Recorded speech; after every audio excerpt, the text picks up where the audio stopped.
And I rise like the day. I rise up, I rise unafraid. I rise up. A shoe. The most beautiful thing in the world. The most beautiful thing. One word. Shoes. Everyone needs them. In the hit Broadway musical Kinky Boots, Charlie Price inherits his dad's dying shoe factory.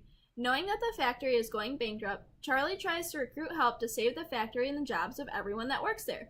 These people helped raise him, and he knew that he could not let them down. Cue Lola, the drag queen who entertains at the local club. Charlie tries to save Lola from a couple of muggers, where he ends up getting hurt himself. Waking up in Lola's club, he has an idea when he finds out he broke her heel. What if he made a line of shoes for drag queens? This means a new product and a new buyer, something that could save the factory. Lola agrees to help design the boots and model them. Charlie is afraid to let Lola come to the factory and is even embarrassed of her.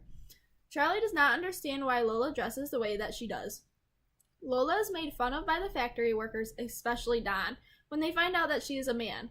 Lola shows up to the factory in normal wear and is ridiculed by Don and the others. She takes refuge in the bathroom where Charlie finds her, and while sharing their backgrounds about their controlling fathers, Lola decides to stay and help Charlie.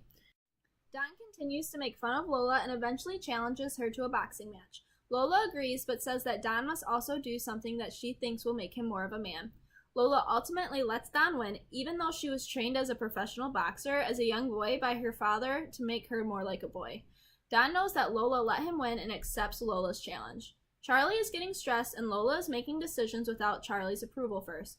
Charlie freaked out and went off on Lola and made some comments about her cross-dressing. Lola storms out and so does everyone else. Realizing the error of his ways, Charlie attempts to apologize to everyone, especially Lola. Lauren, Charlie's love interest, tells Charlie that Lola's challenge for Don was for him to accept Charlie, which led to Don convincing everyone to work to get everything ready for Milan without pay. Going to Milan without Lola, Charlie is left to model the boots himself. Luckily, Lola shows up with her girls to model the boots. Wearing the boots helped Charlie realize that everything he said about Lola was wrong and that she was more of a man than he ever would be.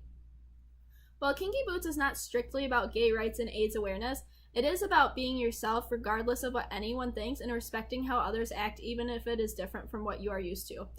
Both the characters in Rent and in Kinky Boots must overcome some type of obstacle. In Rent, characters such as Mimi and Roger must overcome the fact that they have AIDS and are probably going to die. Mark must overcome the fear that he is going to be the only one out of his friends to survive.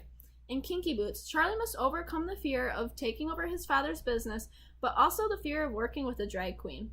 Lola overcomes the fact that not everyone accepts how she is, including her father. She works for the freedom for people to be themselves.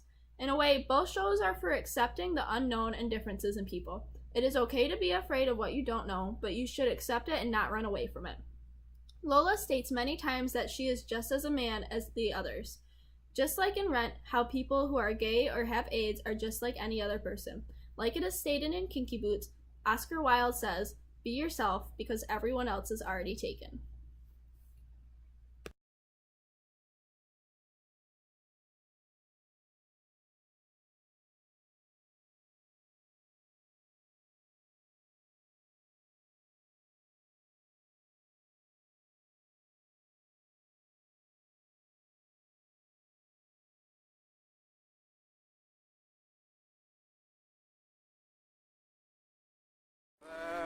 Knew nothing of love, it was before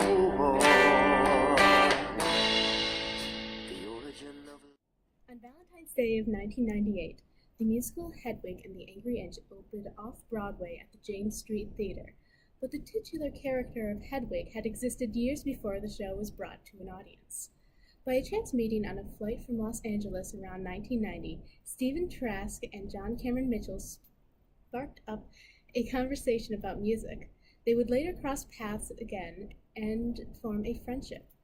Over the years, Mitchell would tell Trask about a musical he wanted to create based off of his life growing up in Scotland as the son of a military commander of Berlin. He wanted the theme of the musical to revolve around Plato's Symposium, which is the myth that there used to be three sexes, the children of the sun, the moon, and the earth. The children of the sun looked like two men attached back to back, the moon, one man and one woman, and the earth, two women. Eventually, the gods grew quite fearful of the humans' strength and cut them apart, leaving people to spend their lives searching for their soulmate. After Trask wrote The Origin of Love, telling the story, Mitchell knew he had to find a performance space, and he decided on the drag club called the Squeeze Box. Because the owner would only allow him to perform if he was in drag, Mitchell created Hedwig, a castrated genderqueer rock star from East Berlin inspired by Mitchell's old babysitter who doubled as a prostitute. As Mitchell performed more and more, he created a performance based around Hedwig, and as Trask wrote more songs, they would integrate them into the set, removing the cover songs. This process took place over 4 years, until they finally found a place to stage the musical. After a 2-year run, Mitchell starred in and directed the movie version, but his creation didn't run again until 2014 when Neil Patrick Harris took up the role on Broadway. Later, Darren Criss replaced Harris, and Taye Diggs would eventually put on the heels and wigs as the star of the production. In the musical itself, Hedwig is the driving force and has almost all of the lines. She talks directly to the audience as if they were there to watch her concert, but she is constantly distracted by her ex-lover's show performing in the neighboring venue. Although she's clearly still in love with her ex, Hedwig is married to Yitzhak, a man who craves to dress in drag and is usually played by a woman.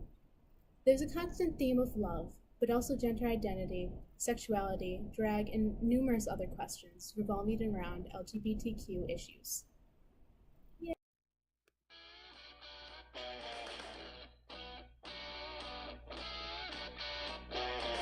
I've got a sweet tooth for licorice drops and jelly rolls. Hey, sugar daddy, Hansel needs some sugar in his bowl. I lay out fine china on the linen and polish up the chrome. If you got some sugar for me, sugar daddy, bring it home.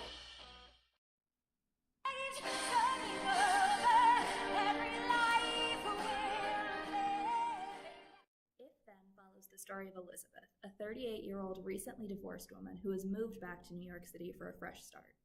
The show starts with Elizabeth, originally played by Idina Menzel, meeting 2 friends in Madison Square Park. Lucas, played by Anthony Rapp, whom she has known since college, and Kate, her new neighbor that she only met the night before. Based on one decision, Elizabeth's life splits into 2 paths. On one, she begins calling herself Liz, and with the help of Kate and Kate's partner Anne, she meets Josh, an army doctor who recently returned from his second tour in Iraq. After much resistance from Liz and a lot of help from Kate and Anne, they finally end up together. On the other path, she calls herself Beth. She doesn't meet Josh. Instead, accepts a job offer as a city planner. While her career takes off, her relationship with Lucas becomes complicated and eventually leads to a falling out. Both paths have their share of joy and heartbreak, but eventually converge, proving that if something is meant to be, it eventually will happen. While this musical doesn't specifically address LGBTQ issues, they are represented in Kate and Anne, and in Lucas, who is bisexual, falling for Liz in one story and for David, a doctor and friend of Josh's, in the other. Starring both Idina Menzel and Anthony Rapp, If Then has the feeling of Rent just set 20 years in the future. Lucas shares many traits with Mark. He is reserved, a little bit awkward, and spends his life staging protests and fighting against the 1%. This musical exemplifies many of the themes from Rent, such as living life to the fullest and not taking a single moment for granted. While Mimi believes in no day but today, Elizabeth has to learn to make each moment new.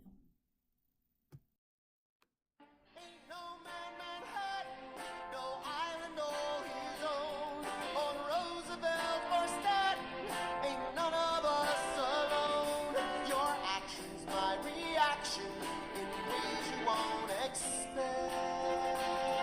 We're all in this together, yeah, we all connect.